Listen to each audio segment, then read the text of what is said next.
Menyembah nama tanpa makna adalah kafir. Siti Jenar mengajarkan faham bahwa Tuhan itu bisa saja disebut dengan nama-nama lain, asalkan baik. Namun orang yang menyembah nama tanpa mengetahui makna dan esensi yang disembah, maka mereka dituduh kafir. Menyembah Tuhan bukanlah menyembah namanya, tetapi seseorang harus larut, sehingga meniadakan diri sendiri karena kehadiran Tuhan di dalam hatinya. Ki Ageng Pengging atau Ki Kebo Kenongo adalah seorang murid Siti Jenar yang telah mendapatkan ajaran ketuhanan dari gurunya. Ia berpendapat bahwa nama Tuhan itu berasal dari manusia yang satu dengan manusia yang lain. Akan tetapi, kalau raja dan bala tentaranya, siang malam pekerjaannya mereka membujuk dan berdusta tiada akhirnya.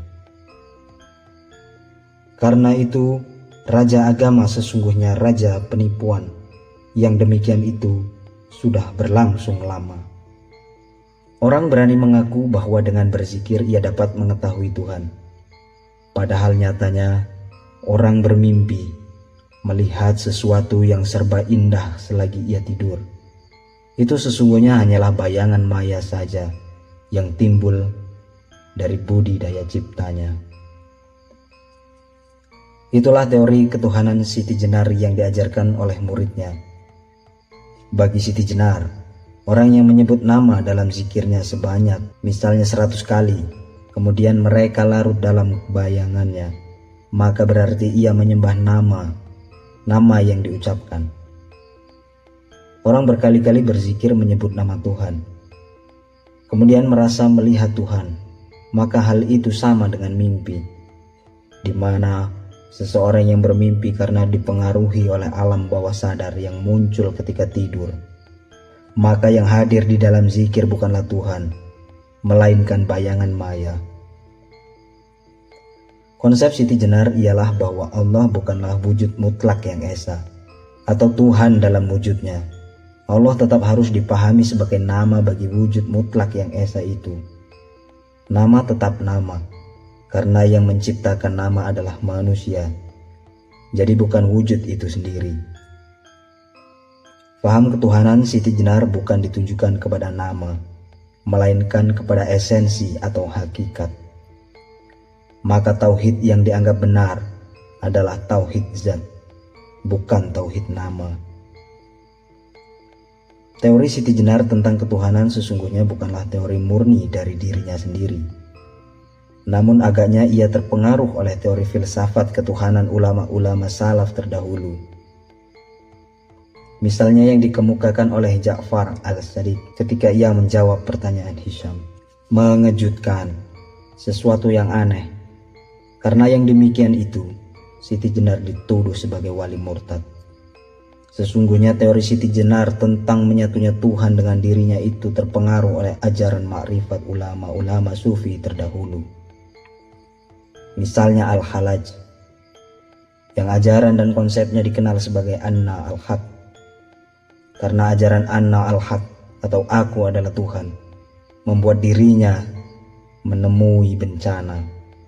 Penguasa di zamannya yang notaben wali syariat membunuhnya. Begitu pula ajaran Siti Jenar tentang manunggaling Kaula Gusti, membuat para wali dan penguasa di saat itu marah. Dikisahkan bahwa suatu ketika Siti Jenar dipanggil untuk menghadap Raja Demak Bintoro. Penguasa kerajaan itu ingin mendengar tentang tujuan Siti Jenar menyebarkan ajaran yang dinilai sesat. Raja mengutus wali untuk menemui Siti Jenar dengan menyampaikan panggilan. Namun Siti Jenar menolak undangan Dewan Wali maupun Raja Demak Bintoro. Dalam pernyataan lain, Siti Jenar berkata, "Dalam diriku itulah ada Hyang Agung. Sekarang dapat dikatakan hamba dan kholiknya. Karena sekarang ini saya berada di alam kematian." Siti Jenar juga melecehkan wali fiqh yang hanya mengajarkan syariat tanpa mengetahui esensi dan makna Tuhan. Jangan suka mengganggu urusan sesamamu, memanggil Syekh Siti Jenar orang yang bijaksana. Jika terbuka tabirmu, kelancanganmu tidak laku, karena orang banyak menjadi tahu bahwa cuma waliullah itu jahat, suka menipu orang-orang bodoh. Coba Paman Bayat, saya bertanya, apakah Paman pernah melihat yang Esa Maha Suci? Saya kira Paman belum pernah melihatnya. Dikatakan lagi, jangankan rupa yang widi, malaikat saja Paman belum pernah melihat. Sekalipun malaikat yang jelek, Paman belum pernah melihatnya. Hanya kebingungan Paman saja berpikir. Mencari Tuhan tidak dapat ditemukan. Di mana-mana tidak ada. Di sini pun tidak ada. Akhirnya budi yang Paman sembah. Sambil mengangan-angan akan Pangeran Tuhan. Siti Jenar menganggap bahwa ajaran yang sebatas syariat yang diajarkan oleh para wali tidak sampai menyentuh pada ilmu ketuhanan. Sehingga jika diminta untuk menjelaskan tentang Tuhan, maka mereka akan menjadi kebingungan. Menurut Siti Jenar, karena kebingungan mereka terpaksa menyembah nama-nama Tuhan dan membayangkan sesuai dengan akal pikiran mereka. Siti Jenar juga berani mengatakan bahwa dirinya adalah Tuhan. Maksudnya, bahwa Tuhan telah menyatu dengan dirinya sebagai kholiknya. Dalam dunia sufi, istilah manunggaling kaulo Gusti atau Anna al-Haq bukanlah sesuatu yang asing dan menyimpang. Orang-orang yang telah mencapai maqam ma'rifat, ia mempunyai pengalaman ruhani sehingga merasa seperti menyatu dengan Tuhan. Artinya, Tuhan sangat dekat dengan dirinya hingga tak berjarak sedikit pun. Dalam konsep sufi, Tuhan itu melingkupi dan menjangkau kholiknya, sehingga dikatakan dekat, bahkan menyatu. Tuhan tidak bisa dijangkau, tetapi Dia mampu menjangkau. Akal pikiran tidak mampu menjangkaunya. Hal ini tidak saja karena lemahnya kekuatan pikiran manusia, tetapi karena alasan logis. Jika Tuhan bisa dijangkau dan dipahami manusia, maka Dia bukan Tuhan lagi. Pemahaman Siti Jenar tentang manunggaling kaula Gusti dipengaruhi pula oleh beberapa ayat dalam Al-Quran. Misalnya yang mengatakan bahwa Tuhan itu sedemikian dekatnya dengan manusia. Hal ini dapat dijumpai dalam beberapa firman, yaitu dalam surat Al-Baqarah ayat 186. Yang artinya, dan jika hamba-hambaku bertanya kepadamu wahai Muhammad tentang aku, maka jawablah bahwa aku ini dekat.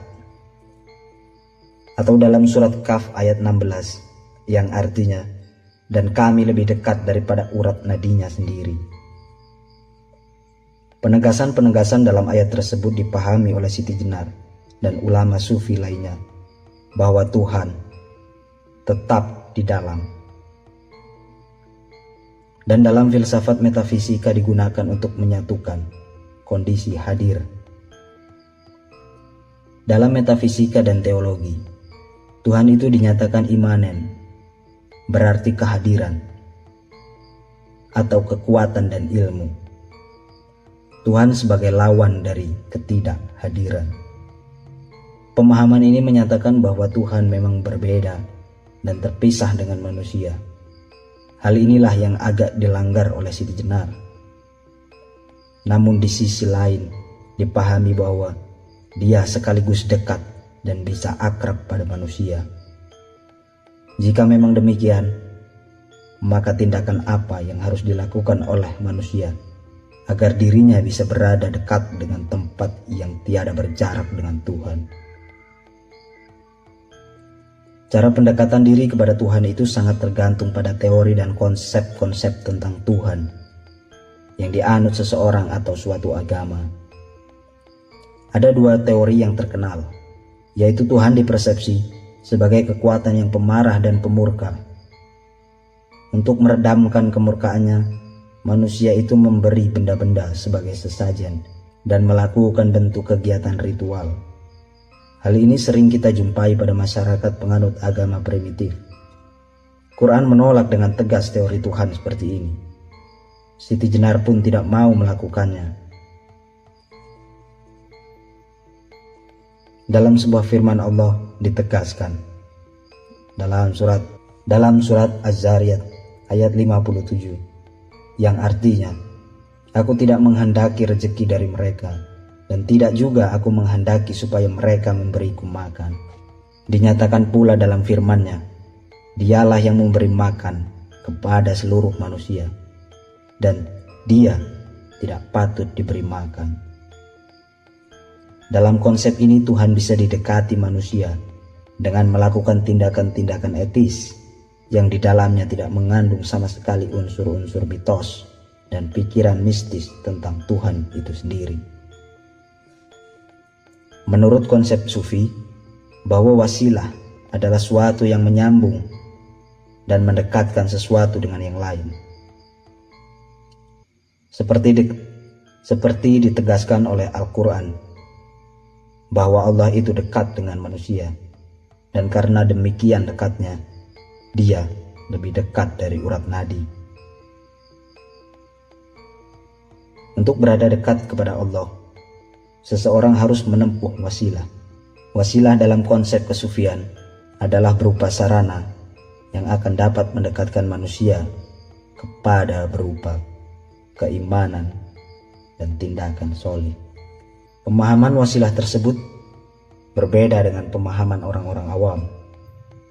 Awam menggunakan tokoh atau orang yang dianggap arif sebagai wasilah, benda sesaji, atau amalan-amalan wirid sebagai wasilah.